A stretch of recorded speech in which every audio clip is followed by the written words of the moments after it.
사회는 정말 필수적인 과목이죠. 하지만 어떻게 준비시켜야 되는지 아시고 아이한테 얘기하세요. 그냥 드립다 외워, 문제 풀어 이런다고 잘할 수 없습니다. 어떻게 해야 되는지 노하우를 정확히 찝어주시는 게 아이한테는 되게 좋은 가이드라인이 되는 거예요. 안녕하세요. 스터디 PT 대표원장 장덕진입니다. 주간 장원장 4월 5주차 시작하겠습니다. 자, 오늘 준비한 내용은 내신 대비법 사회 먼저 보도록 할까요? 자, 사회는 교양이다.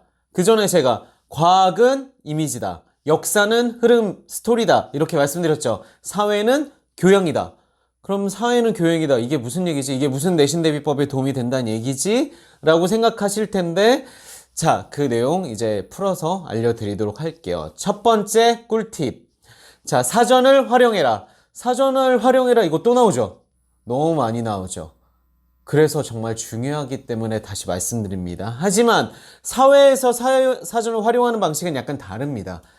특히 이해 없는 단순한 의미 파악은 무조건 사회를 망하게 하는 지름길이기 때문에 어떻게 봐야 되는지 좀 말씀을 드리도록 할게요. 예시. 자, 상권분립 이런 뭐야? 국가의 권력을 국회, 정부, 법원의 세 기관이 나누어 맡는 것. 이건 사전적 정의죠. 그냥 찾아보고 이거 땡하고 암기하면 아이들 시험 문제 풀 때 조금만 응용해도 틀립니다. 그러면 어떻게 이해해야 되냐면 사실 정부, 국회, 법원이라는 세 개의 주체가 있다는 거 기억해야 되고요. 구조를 분석해야 돼요. 주어 그리고 목적어가 뭐예요? 국가의 권력을 나눈다. 근데 국가의 권력이 뭐죠?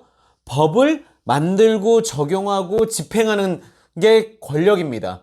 그래서 문제에서 낼 때 실제로 이 권력이라는 말을 뺀 다음에 법, 집행, 운영 이렇게 예시를 써주고 이와 관련된 키워드를 고르시오 이러면 상권분립 골라야 되는데 아이들이 구조적으로 이해하지 못한 경우에 그냥 단순한 암기한 친구들은 그냥 틀리게 됩니다. 선생님도 이런 거 너무 잘하고 있거든요. 애들이 단순 암기하는 거.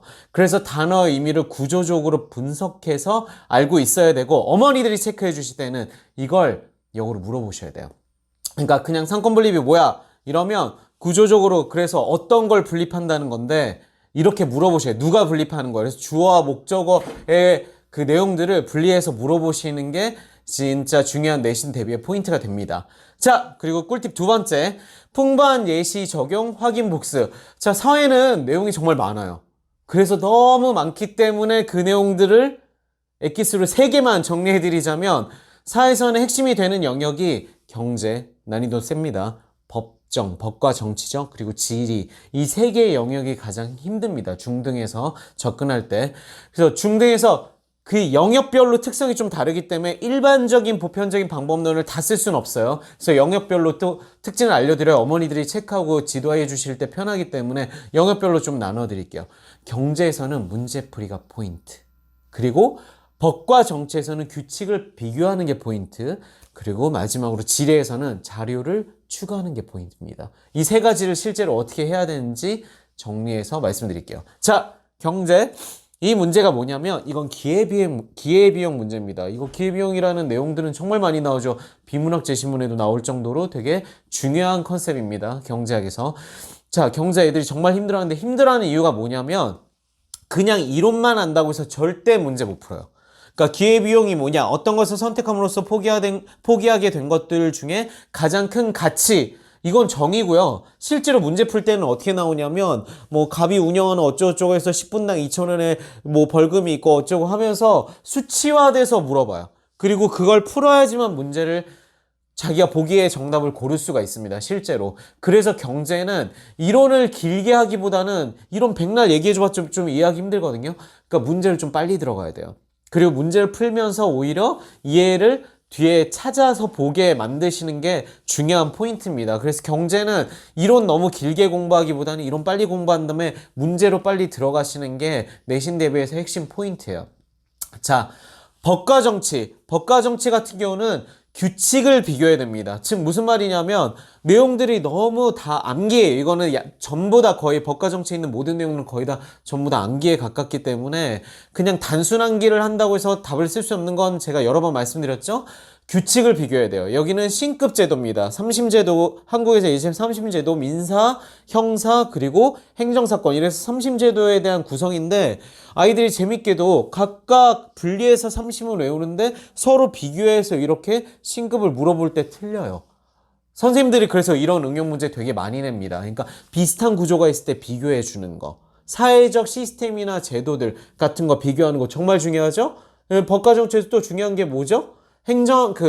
대통령 중심주의나 의원 내각제 이런 것도 구조를 두고서 비교를 해야 돼요. 각각 부분보다는. 그래서 그 규칙에 대한 비교를 시키시는 게 사실 되게 중요하고요. 그게 최종 정리가 돼야지만 응용 문제에서 정답을 맞힐 수 있게 됩니다. 내신 대비하는 정확한 팁인 거죠. 자, 그리고 마지막으로 지리 같은 경우에는 자, 볼까요? 얘가 뭐죠?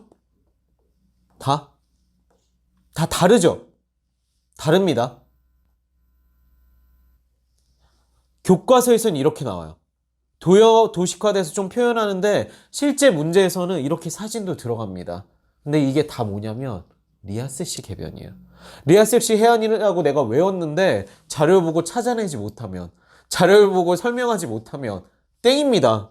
그러니까 단순히 설명도 암기하고 땡이 아니라 내가 내용을 공부했으면 관련된 예시들을 풍부하게 찾아서 정확히 자료로서 이해하는 게 되게 중요해요. 그래서 자료를 추가해야지만 진짜 지리 공부가 정확히 완성이 되는 겁니다. 이런 건 교과서에 나오는 거고 실제 문제에서 이런 그림을 보고도 자기가 찾아낼 수 있어야 돼요. 그래서 자료를 추가해야 됩니다. 그리고 여기서 중요한 포인트. 학부모님들 중에서 전공하신 분들 있죠. 경제학 전공하신 분들, 지리 전공하신 분들, 그리고 뭐 변호사, 이런 분들한테 제가 안타깝지만 한 가지 정확히 말씀을 꼭 드리고 싶은 게 뭐냐면 부모님들이 이제 아이들을 지도하다 보면은 좀 모르는 거, 야, 가져와. 내가 변호사잖아. 가져와. 이러고 내가 경제학자잖아. 가져와. 열어서 보는데 너무 많은 얘기를 설명해 주세요. 그때 지식의 저주에 빠집니다. 아이들이 이해의 폭이 그렇게 넓지가 않아요. 그래서 말의 수준을 굉장히 낮추신 상태에서 실제 제발 책을 열어보고 여기서 설명하는 정도까지만, 그거보다 약간 한 10%만 더 한다고 생각하고 얘기해 주세요. 너무 많이 얘기하잖아요. 혼동돼서 답을 고를 때 틀린 답을 고르게 됩니다. 이런 경우 정말 부지기수 많아요. 대치동은 특히 많아서 제가 이거 꼭 당부 말씀드립니다. 어머님이나 아버님이 교수거나 전문직인 경우에 자기의 그 전문 분야에 대한 이야기를 너무 많이 해줘서 아이가 오히려 지식의 저주에 빠져서 다 오답을 고르는 경우가 있기 때문에 주의해 주시는 거 중요합니다. 자, 그리고 꿀팁 세 번째. 미리 준비하는 통합사의 비문화. 이게 무슨 말이지? 제가 내신 대비라 해드릴 말씀이 정말 많네요. 그러니까 제가 말씀드리는 건 어머니들이 어떻게 체크하고 실제로 점수가 나오는 포인트를 어떻게 잡아야 되느냐예요. 어머니가 직접 가르치시라는 얘기가 아닌 거 아시겠죠? 그쵸? 어떤 포인트로 애들이 봐야 되는지 지적해주고 점검하는 포인트를 정확히 말씀드린 겁니다. 그래서 시중에서 그냥 어설프게 얘기하는 공부 방법들과 차원이 다른 거죠. 부모님이 뭘 하셔야 되는지 정확히 알려드리는 거니까. 자, 세 번째 꿀팁, 이거 진짜 중요해요. 중학생이건 고1이건 정말 중요한 게 뭐냐면 사회라는 게 사실 정말 중요한 교양이에요. 사회를 간과하시면 안 됩니다. 특히 중학생 학부모님들 그리고 고1 학부모님들 통합사회까지 해서 사회 정말 중요하고요. 왜 중요하냐면 비문학에서 사회 관련 제시문들이 그렇게 어려워요. 고난이도예요. 근데 중학교 때 그리고 고1까지 통합사회 하면서 돼 있지 않으면 망합니다. 통합사회, 여기 통합사회 커리큘럼, 인간이 아는 모든 영역이죠. 이게 그리고 중학사회 1, 2, 그러니까 과학도 그렇고 역사도 그렇고 1, 2밖에 없어요. 부모님들 이제 중학생 지도하시다 보면은 뭐 1, 2, 3 이렇게 있다고 잘못 알고 계시는 분이 있는데 1, 2를 이렇게 나눠서 하는 겁니다. 학년별로. 자, 통합사에 나오는 커리큘럼이 중학교 기본 커리큘럼이랑 똑같아요. 그게 확장되는 거죠. 그러면 우리가 뭘 해볼 수 있냐면 전교 1등은 도대체 어떻게 공부할까요? 전교 1등. 전교 1등 아이들은 중학생이에요. 중학생은 사회 공부할 때 쉬운 문제집들 풀면 다 쉬워요. 사실 그렇게 어렵지 않아요. 사회가 주요 과목도 아니기 때문에. 그런데 이때 더 앞서 나갑니다. 통합사회 문제에서 관련된 영역을 뽑아서 풀어봐요. 그렇게 수준 차이가 확 올라가진 않으면서도 응용하는 데 도움이 되게 많이 되거든요. 그리고 더 먼저 완성해 놓은 거죠. 한 번에 수직 계열화해서. 내가 경제를 한다? 경제 관련된 통합사회 문제 딱 풀어가지고 수직 계열화해서 완성해 놓는 거죠. 이런 테크닉 또 언제 쓰죠? 국어에서 문법 할 때 고등문법이나 중등법이나 크게 다르지 않습니다. 애매한 문제집을 많이 풀 바에야 더 수준 높은 단계 그 고등 수준의 문제집을 그냥 풀어서 완성을 해버리는 거죠. 그리고 고1들은 선택 과목으로 법과 정치, 경제 이렇게 있죠. 자기가 그 영역 나갈 때 관련된 문제를 찾아서 풉니다. 사회 탐구 선택 과목 2학년부터 하는 그 선택 과목에 있는 문제집들에 있는 문제를 찾아 풀면서 완성을 하죠. 이 테크닉이 이과에서도 쓰이죠? 어디서 쓰이냐? 통합과학 하는 친구도 이제 화학 파트 나갈 때 화학 파트 내용이 어렵기 때문에 그걸 선택 과목 화원에서 문제를 뽑아서 공부시키는 경우가 많습니다. 이건 전교 1등 테크닉이라고 말씀드릴게요. 자, 그리고 저기서 제가 제일 중요하게 여러분께 좀 아까 말씀드린 지식의 저주랑 동일하게 배경 지식 수업과 비문학 수업 그 내용을 설명해 주는 비문학 수업 있죠. 아무 도움 안 돼요. 설명해 주는 게 무슨 도움이 됩니까? 자기가 분석해서 비교할 수 있어야 돼요. 내가 분석을 제대로 했는지 아닌지 첨삭해주면 너무 좋고 그런 수업은 별로 없지만 그래서 어설프게 대치동이라고 배경지식 수업 듣는 거 정말 추천드리지 않습니다. 한동안 유행했었는데 요즘 줄었지만 방학 때 이런 쓸데없는 수업들 세팅 특히 학년이 낮은 경우는 세팅하는데 애들 다 자요.